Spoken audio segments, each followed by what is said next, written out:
Kami beriman. Apa manfaat iman kami untuk rizki kami? Ini mahal ini informasinya. Karena dari Quran langsung. Apa manfaat iman kami untuk rizki kami? Maka bagi insan beriman dipindahkan oleh Allah ayatnya dari hukum umum ke hukum khusus. Pertanyaannya sampai malam ini waktu Indonesia bagian barat ini dari Bekasi, kita semua, kita udah masuk ke hukum ini belum? Pertanyaannya begini. Kita beriman tidak? Beriman. Sekarang Allah turunkan hukum khusus bagi insan beriman yang tidak berlaku umum.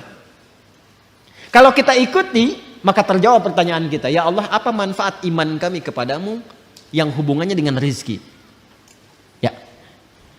Dampak iman kami terhadap rizki apa? Maka diturunkanlah ayat 172 di surah Al-Baqarah itu. Yang tadi 168 sekarang pindah ke 172. Paling kiri agak ke atas sedikit ya. Maka yang tadi ya ayyuhan nasu, yang ini ya ayyuhalladzina amanu. Sudah beda ya? Yang Al-Baqarah 168 ya ayyuhan nas. Al-Baqarah 172 ya ayyuhalladzina amanu. Jelas? Hei semua yang telah menyatakan dirinya beriman. Kulu, tetap sama dulu. Ikhtiarnya sama. Jadi bukan berarti sudah beriman gak ada ikhtiar. Tetap kamu pun kalau sudah beriman tetap hukum ikhtiar berlaku kata Allah. Yang gak bisa, ya Allah, asyhadu an la ilaha illallah, asyhadu anna Muhammadar Rasulullah. Jatuh emas 10 kilo dari langit, bum. Gak begitu. Tetap ikhtiar, kulu, kerja juga. Tapi perhatikan cara bekerjanya insan beriman. Ini yang ingin saya maksudkan. Dan ini bukan sesuatu yang menghasilkan keluhan. Jadi kalau kita sudah mengerti dan benar-benar beriman, ikuti ayat ini. Perhatikan jaminannya. Kulu min thayyibati ma razaqnakum. Fokus ke sini.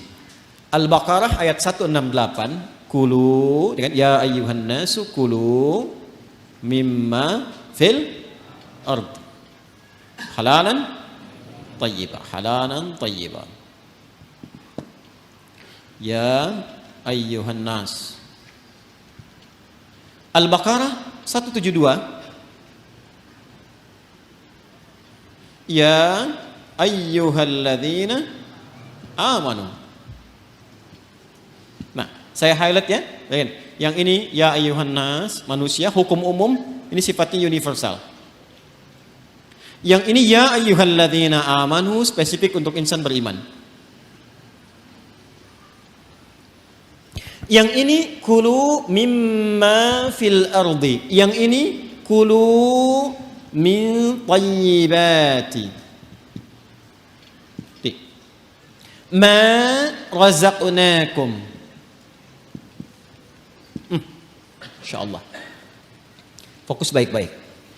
Pada hukum umum ya ayyuhan nasu kulu mimma fil ardi, hukum ikhtiarnya dibuat oleh Allah Subhanahu wa taala dengan hukum umum yang rizkinya akan turun berdasarkan dengan kerasnya ikhtiar. Jadi semakin tinggi ilmunya, semakin banyak kerjanya, semakin juga berbanding lurus dengan rizki atau kuantitas rizki yang didapatkan. Jadi kalau kerjanya makin keras, ya kan? Makin kuat, makin disiplin, makin banyak waktunya, maka demikianlah kuantitas rizki makin datang, makin banyak, makin banyak, makin banyak.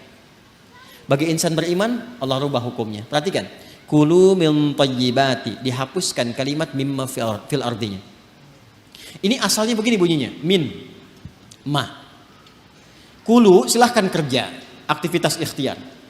Mimma fil ardi. Di setiap tempat yang kamu bisa jejak di bumi. Gak ada di sini, pindah sini, pindah sini, pindah sini. Mencari. Ya kan? Bagi insan beriman yang benar imannya, oleh Allah dihilangkan kalimat ininya. Maksudnya tidak digunakan kalimat ini. Kulu langsung pindah ke sini. Kata thayyibnya dijamakkan berbentuk thayyibat. Dibuang halalnya, dimunculkan kata thayyibnya dalam bentuk jamak. Kulu min thayyibati ma razaqnakum. Dan yang paling dahsyat, diganti kata mimma fil ardi dengan kalimat ma razaqnakum. Perhatikan cara menerjemahkannya. Kalau kita baca Quran, bacanya begini, ya ayyuhalladzina amanu kulu min thayyibati ma razaqnakum. Tapi kalau kita terjemahkan, cara membacanya begini. Hai semua insan beriman, ma razaqnakum, telah banyak aku siapkan, dengan keagunganku aku telah siapkan rizki untukmu. Jelas? Paham gak sampai sini? Nah, bagaimana cara mendapatinya? Maka mencarilah, berikhtiarlah untuk mendapatkan aku yang telah siapkan itu, yang telah aku siapkan itu dengan imanmu. Bagaimana ya Allah cara mencari rizki dengan iman? Pertama, Allah buang pada bagian kedua kata halal yang gak disebutkan. Yang ini halalan thayyibah, yang ini dibuang kata halalnya. Tidak ditemukan kata halal. Ya ayyuhalladzina amanu kulu min thayyibati, halalnya kemana? Kenapa dibuang kata halal? Karena bagi insan beriman itu, imannya sudah otomatis membimbing ia pada segala yang halal. Pengertiannya apa? Pengertiannya, setiap insan beriman itu mustahil mencari yang haram. Jadi kalau kita insan beriman selalu terpikir mencari yang halal, itu rizkinya Allah akan dekatkan kepada kita, sehingga tidak lelah mencarinya. Itu maksudnya. Jadi sekarang kalau mau kerja, kalau mau cari apapun, yang dibayangkan pertama kali jangan sulitnya dulu. Jangan capeknya. Jangan jauhnya, yang dibayangkan halalnya. Ya, jadi yang terbayang itu apa yang dihalalkan oleh Allah. Konsultasi ke ulama, lihat bakat Anda, minta sama Allah. Kalau Anda lakukan ini, kata Allah, aku mudahkan engkau mendapatinya, bukan engkau lelah mencarinya. Itu yang dimaksudkan.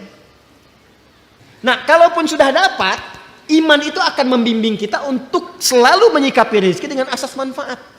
Jadi yang Allah berikan nanti berkahnya. Dan berkah itu nggak dilihat pada banyaknya. Nggak dilihat pada banyaknya, karena setiap yang berkah itu pasti mengandung manfaat.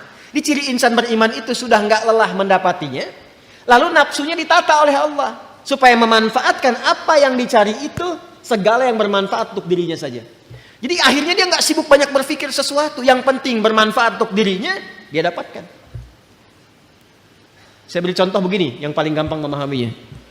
Bapak Ibu kalau haus itu butuh apa? Minum. Sederhananya kan ada minuman, kita minum selesai haus kan? Itu konsep dasarnya. Jadi kalau ada air bening, ini air misalnya bening, airnya bagus, menyehatkan, baik. Kalau diminum, hausnya hilang nggak? Nah, itulah asas manfaat namanya. Saya bukan ingin contohkan saya minum, bukan. Saya tidak terbiasa ceramah sambil minum. Ya, karena memang nggak mungkin ceramah sambil minum itu ya. Ya, simpan dulu. Itu. Yang saya ingin katakan, prinsip minum itu menghilangkan haus. Tapi persoalannya ketika nafsu menunggangi itu, ini masalah. Minum Pak, nggak mau yang ini ah. Pengen buah naga. Naganya coba yang di Depok ya carinya. Kebayang nggak? Sekalian beli nasi goreng ya ke Kebon Sirih, mampir di situ. Jam segini suruh nari nasi goreng yang di Kebon Sirih. Padahal di depan udah banyak keliling-keliling, tek.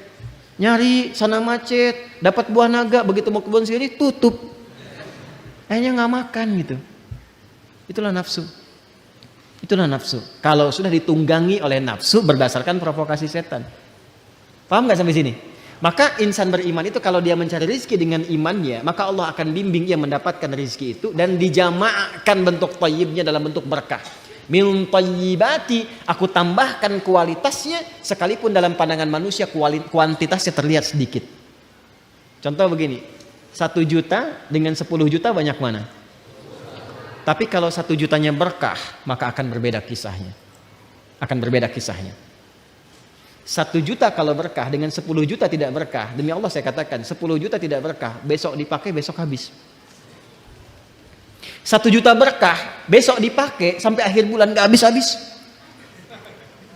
Gak habis-habis. Saya pernah kisahkan ini kan, saya punya teman dulu di Tripoli itu. Ya, dia dari Bukit Tinggi itu diberikan oleh ibunya yang penyayang. Masya Allah, rizki yang paling halal yang pernah dikumpulkan oleh ibunya, sejumlah $50. Ia berangkat teman-teman sampai di Tripoli selama 4 tahun, itu nggak habis $50 itu. Dan nggak pernah terpakai $50. Sampai dia berazam mohon pada Allah, saya ingin ganti perjuangan ibu saya memberi saya ini dengan menghajikan beliau. Dan dikabul oleh Allah.